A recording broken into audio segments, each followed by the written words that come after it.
Merhaba arkadaşlar, yine yeni bir video ile karşınızdayım. Bu sefer sayıları işliyoruz ve bütün detaylara gireceğiz arkadaşlar. Video biraz uzun olacak. Arkadaşlar öncelikle temel sayıları göreceğiz. Temel sayılardan kastımız şu: normal bir sayıyı söylemek, 1, 2, 3, 4 diye saymak şeklinde arkadaşlar. Bu sayıların isimlerini vereceğiz, ardından başka kurallara gireceğiz. Tabii bütün sayıları vermedik, fikir verecek kadar verdik. Bakınız mesela 0. Sıfır için farklı isimler var ama bunu tercih etmek bence en doğrusu. Fazla da zorlama yapmaya gerek yok. Sıfır, yek, dü, se, çar, penç, şeş, heft, heşt, neh, deh. 10'a kadar sayılarımız böyle. 11'den 19'a farklı bir sayma şeklimiz var. Yani dehu yek, dehu dü diye gitmiyoruz arkadaşlar. Şöyle gidiyoruz.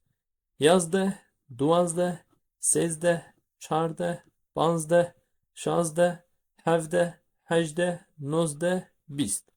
20'den sonra artık bistu yek veya siu yek, çilu yek diye gideceğiz. Bakın, bistu yek. Böyle ayrı ayrı yazıyoruz ve u bağlacı. Bistu yek, bistu dü, bistu se, sıhu çar, sıhu penç. Bakın 30'lar. 40'larda öyle devam eder. Çilu, şeş, çilu, haft, çilu, haşt, pencu, neh diye gider arkadaşlar. Bakınız bu ondalık sayıları bir görelim. Bakın 10, 10 burada, deh, bist, sıh, çıl, penci, şest, hafte, haşte, nod veya nehvet arkadaşlar. 90'ın ismi de bu. Nod veya nehvet. Sonra set. Setten sonra mesela 200 nasıl söylenecek? Yani buraya arkadaşlar sakın yek set demeyin. Yani bir yüz değil. Set. Direkt ismi bu. Set, dü set, se set, çar set. Bunları sayarken de mesela 100'den sonra diyelim ki 101 diyeceğiz. Nasıl söyleyeceğiz? Araya yine u bağlacı. Sedu yek, sedu dü, sedu se, sedu çar, sedu penç diye gidiyor. Sedu yazde, sedu duazde. Artık 120 ve ötesini söylerken de bir daha tekrar u bağlacı kullanıyoruz. Sedu bistu yek, sedu bistu dü, sedu bistu se. Bakın mesela düsedu bistu yek, düsedu bistu dü. Böyle böyle gidiyor arkadaşlar, tamam mı? Bakın binler. Hazar. Yek hazar dememize gerek yok. Hazar zaten bin demek arkadaşlar. Hazar, dü hazar, se hazar. Ondan sonra binlerden itibaren saymaya başlayınca hazaru yek, hazaru dü. Sonra milyon. Bunları artık sayıyla yazmadık. Direkt böyle yazıyla yazdık. Milyon, dü milyon, se milyon, çar milyon, penc milyon. Saymaya başlarsak da milyonu yek, milyonu dü, milyonu yazde, milyonu duazde, milyonu bistu yek, milyonu bistüdü, milyonu sed, milyonu düsed, milyonu seduyek, milyonu sedüdü. Sonra milyar. Yani her ne kadar böyle ek bir şey geldiğinde u bağlacı giriyor, tamam mı? İşte dü milyar, dü milyaru, dü milyonu, düsedüdü. Mesela böyle bir şey söyleyebiliriz arkadaşlar. Bu şekilde bunlar bizim temel sayılarımız. Şimdi kuralları görmeye başlayalım. Arkadaşlar, sayılarda sıralamayı nasıl belirtiriz? Tamam mı? Mesela inci inci deriz ya. Bunu nasıl söyleriz? Bunu Kürtçe'de M ekiyle yaparız. Bu Y duruma göre gelir. Eğer ünlüyle bir temir kelimenin sonuna gelecekse direkt yem olarak gelir. Yoksa M olarak gelir. Bakınız, yek M, dü yem, se yem, dehem, bistem, seddem, hezarem. Yani birinci, ikinci, üçüncü derken bu em'i kullanıyoruz. Bir de emin var. Bu emin pek kullanılmıyor benim gördüğüm kadarıyla. O da var ama haberiniz olsun. Yek emin, dü yemin, se yemin. Bu da bir başka ihtimal arkadaşlar. Burada ne demişiz? Sırasını belirteceğimiz varlığın ismini de söylemek istersek, mesela birinci değil, birinci ev örneğin demek istiyorsak, orada ne yapacağız arkadaşlar? Orada önce sayacağımız varlığın adı, sonra sayı. Bakın, arabeya yekem. Bu daha doğrudur. Bunu da söylemiş olayım. Mala düyem, ikinci ev, reya seyem. Bu arkadaşlar sıralamayı belirtmek için kullandığımız bir yöntem. Başka nasıl yapabiliriz? Başka da arkadaşlar şöyle yapabiliriz. Tamam mı? Aynı tamlama yapar gibi. Arabeya yeki. Tamam mı? Arabeya yeki. Arabeya bistu yeki. Burada anlattığımız kural bir kuraldır arkadaşlar. Bir sayısı için sonda bütün eki gelir. Burada bütün ekleri kullanacağız artık, tamam mı? Arabeya yekem demiyoruz da arabeya yeki. Birinci araba. Arabeya duyan. Onları daha sonra göreceğiz. Şu an bir sayısıyla ilgili kurallar kuralı. Arabeya yeki. Arabaya bistu yeki. Bu yek hani en sonda olan sayı olduğu için ona göre bütün eki geliyor. Arabaya sıhu yeki. Arabaya sedu yeki. Arabaya hazaru yeki. Eğer en sonda yek sayısı varsa o zaman e bükün eki gelecek, tamam mı? Böyle böyle gider arkadaşlar. Peki birden sonra ne var? Birden sonra da 2 ile 9 arasında kullanılan bükün eki andır arkadaşlar. An. Dara duyan, duyan. Dara pencan, dara çiluseyan. Bakın artık ileriki sayılarda olsa bile en son sayıya bakıyorsunuz. Bakın duyan, pencan, seyyan. Burada çıl var ama burada sey var. Seyi esas alacağız. Dara penci haftan. Dara sedu haştan. Böyle böyle söyleyebiliriz arkadaşlar. Haberiniz olsun. Yani ne? 2 ile 9 arasında an bükün eki. Birde ne vardı? E bükün eki. O zaman kuralları ezberleyelim. Bir sayısında e bükün eki var. Herhangi bir varlığın sırasını belirtirken mesela birinci araba derken yekin sonuna e getireceğiz. Eğer son sayımız yekse. Eğer 2 ile 9 arasındaki sayı derse o zaman da an. Dara, duyan, dara, pencan diye gidiyor. Peki devam edelim. Başka ne var? Başka mesela bakın 10 ile 19 arasında yine an eki kullanılıyor. Bakın bu durum isterseniz 110 veya 210 veya devamındaki sayılar da olsun fark etmiyor. Roja deh an. Bakın yine an. Roja dehan 10. gün. Roja hevdehan. Yani şunu demesine gerek yok. Roja dehem.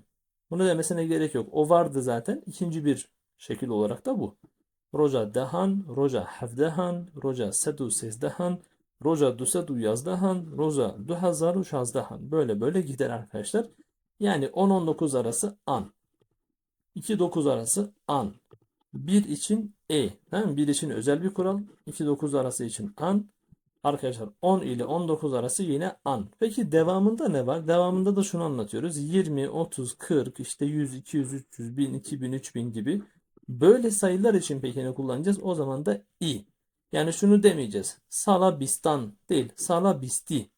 Sala çilli. Sala sedi. Sala hezari. Sala duhezari. Bakın son sayımız ne? 1 değil. 2-9 arası değil. 10-19 arası değil. Bunlar ne? Bunlar 20, 30, 40 gibi ondalık sayılar. Sonra bakın mesela yüzler, binler. Hani bunları söylerken bu i bükün ekini kullanıyoruz arkadaşlar. Buna dikkat.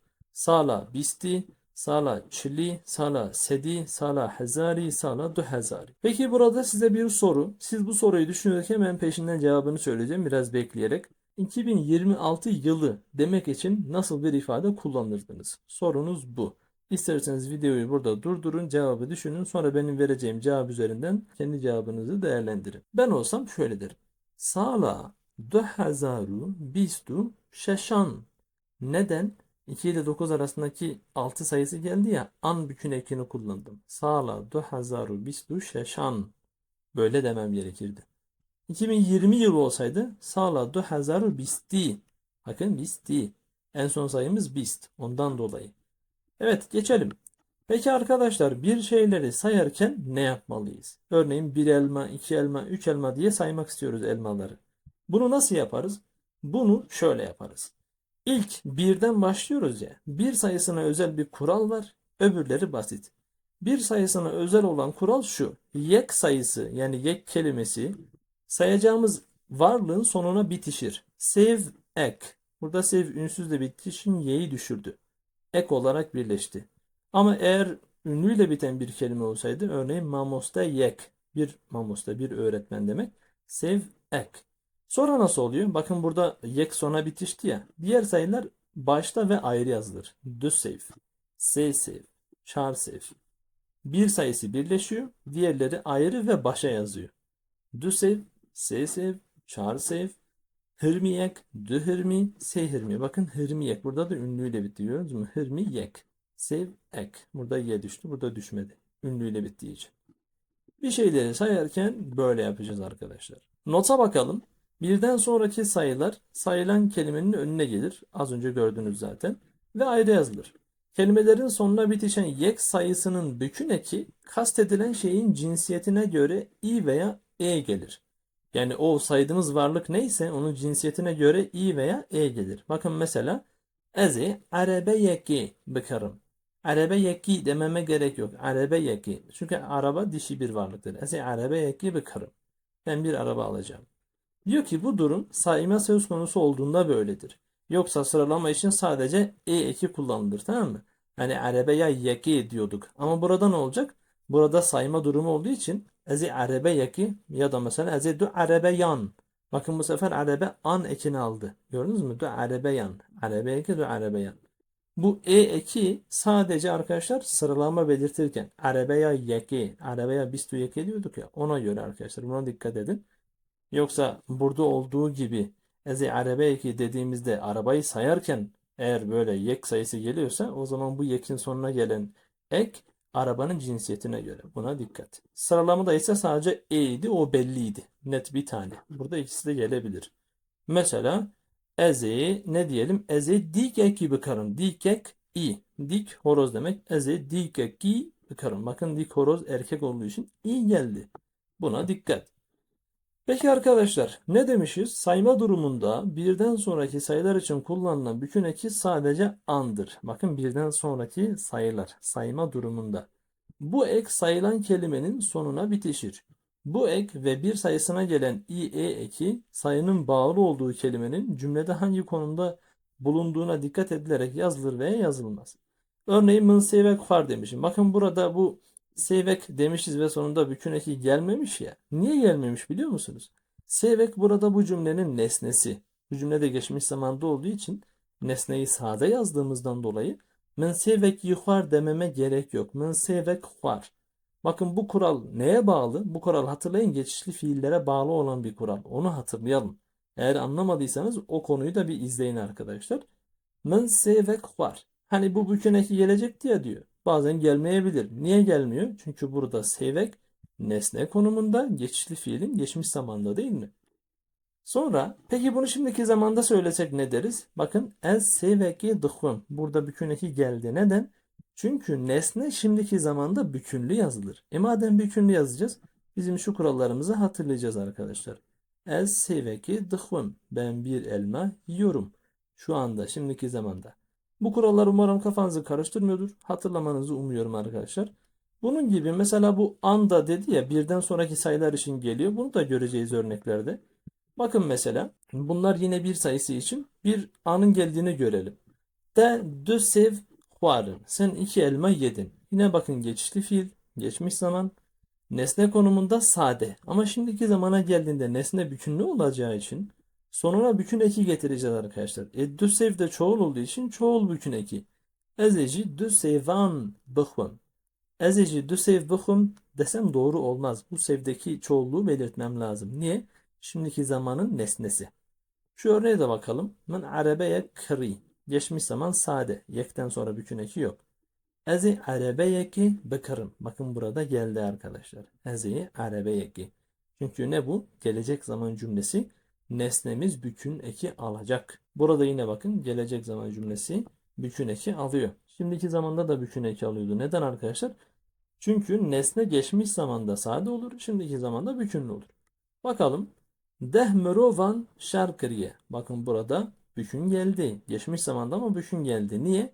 Çünkü bu sefer özne arkadaşlar. Özne olduğu için. Dehmerovan şarkıriye. 10 insan kavga etmiş. Şimdiki zamana gelse Dehmerov şardıkın. Bu sefer de çoğulluğunu fiilde belirtiyordu. Hatırlayın bu kuralı. Geçişli fiil şimdiki zamanda özneye göre kalıyordu. Geçmiş zamanda nesneye göre kalıyordu ama burada nesne ne? Şer. Şerde tekil olduğu için tekil eki.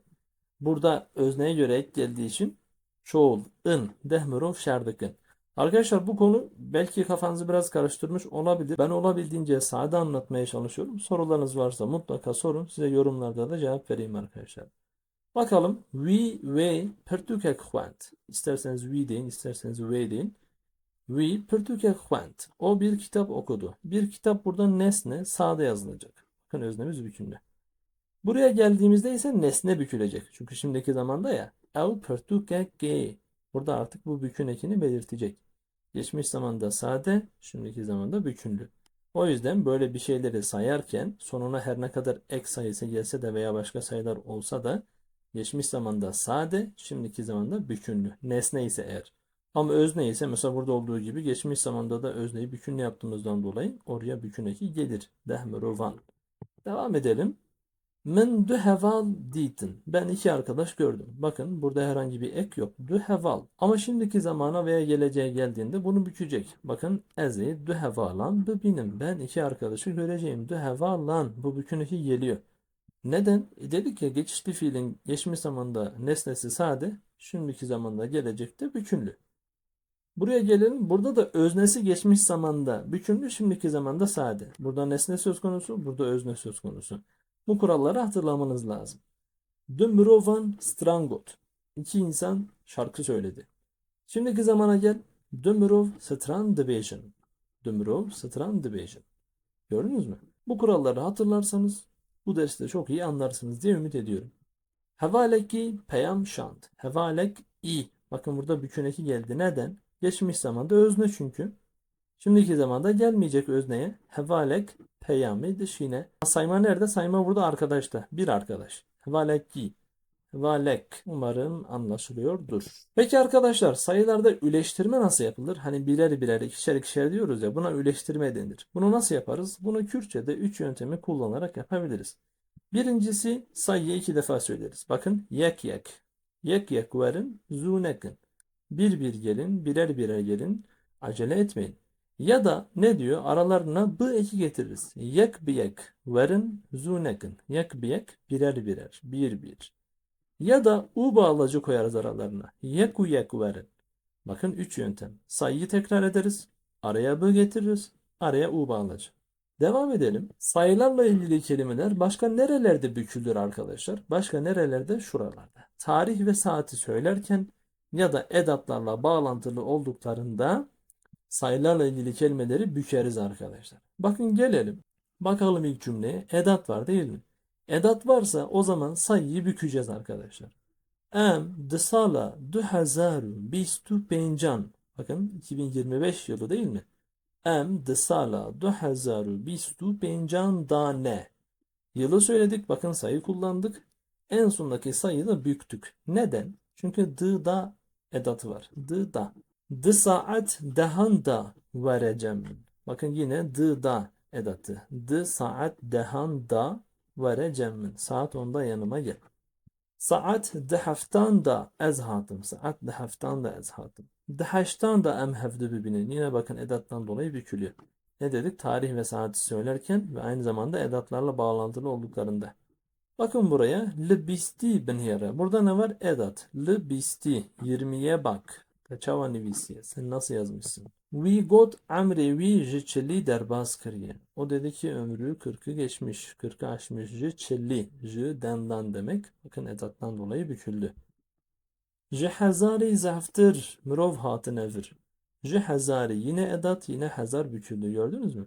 Sayılar ve sayılarla ilgili kelimeler dedik ki burada bükülür arkadaşlar. Edatlar olacak veya tarih söylerken. Zaten tarih söylerken de mecburen edat kullanıyoruz. Bakın gördünüz. Saat jiddehan bister bastı be. Jiddehan. Saat 10'u 20 geçiyor. Jiddehan edat geldi mecburen. Emdi sala 2025 tane. Burada bilerek sayıyla yazdım arkadaşlar. Çünkü sondaki bu ekin ayrı yazılmadığı, araya kesme işaretinin gelmediğini görün istedim. Emdi sala 2025 tane. Bencden dolayı an geldi. Bu bütün eklerini lütfen ezberleyin arkadaşlar. Burada videoda hepsini tek tek anlattım. Sıralamada farklı bütün eki, sayarken farklı bütün ekiydi değil mi? Ona göre dikkat. Burada ne demişiz arkadaşlar? Sayılar tamlanan konumundaysa. Tamlayan değil de tamlanan. Burada mesela bakın tamlayan konumunda. Sala 2025. Bu tamlıyor burada. Ama eğer tamlanan konumundaysa cinsiyet eki de alabilir. Bakınız ne diyor burada? Hafte sibehi. Hafte sibehi sabahın 7'si. Haft burada tamlanan konumunda cinsiyet eki de alabiliyor arkadaşlar sayılar. Haşte evari. Akşamın 8'i. Haş sayısı bakın burada cinsiyet eki de aldı arkadaşlar. Arkadaşlar videonun sonuna geldik. Umarım anlaşılmıştır. Umarım beğenmişsinizdir. Anlamadıysanız bir daha izleyin. Çünkü arkadaşlar bu evet çok fazla detay içeren bir konu. Bu yüzden de biraz emek istiyor. Da anlamadığınız detaylar olursa sorunuz ben size yardımcı olmaya çalışayım. Teşekkürler. Spaslarım.